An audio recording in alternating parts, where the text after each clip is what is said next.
আসসালামু আলাইকুম ভিউয়ার্স, আজকে আপনাদের দেখাবো কিভাবে পিএফআই প্যানেল বা পাওয়ার ফ্যাক্টর ইমপ্রুভমেন্ট প্যানেল কিভাবে সার্ভিস করা হয়। আপনারা যেটা দেখতে পাচ্ছেন এই প্যানেলটা 600 কেভার পিএফআই প্যানেল, এটা আজকে সার্ভিস করব। এর জন্য আমরা ক্যাপাসিটারগুলো আগে চেক করব যে ক্যাপাসিটারগুলো ঠিক আছে কিনা। তার জন্য আমরা ম্যানুয়ালি ম্যাগনেটিক কন্ট্যাক্টকে ধরায় পাওয়ারটা ক্যাপাসিটারে পাস করে দেবো এবং ক্ল্যাম্প অন মিটার দিয়ে প্রত্যেকটা ক্যাপাসিটারের ফেজে দেখব, কারণ ম্যাগনেটিক কন্ট্যাক্ট থেকে ক্যাপাসিটারের পাওয়ারটা গেছে, মানে মেইন বাল্বার থেকে এমসিসিবি থেকে ম্যাগনেটিক কন্ট্যাক্ট থেকে প্রত্যেকটা ক্যাপাসিটারের পাওয়ার গেছে।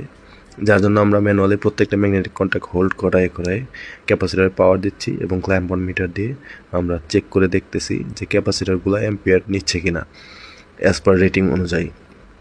নর্মালি 25 কেবার ক্যাপাসিটার 34 অ্যাম্পিয়ার পর্যন্ত নেয়, তো এটাই আমরা দেখতেছি যে 25 কেবার ক্যাপাসিটারগুলো 34 অ্যাম্পিয়ার নিচ্ছে কিনা, বা যেটা 50 অ্যাম্পিয়ারের ক্যাপাসিটার সেটা 68-70 অ্যাম্পিয়ার নিচ্ছে কিনা।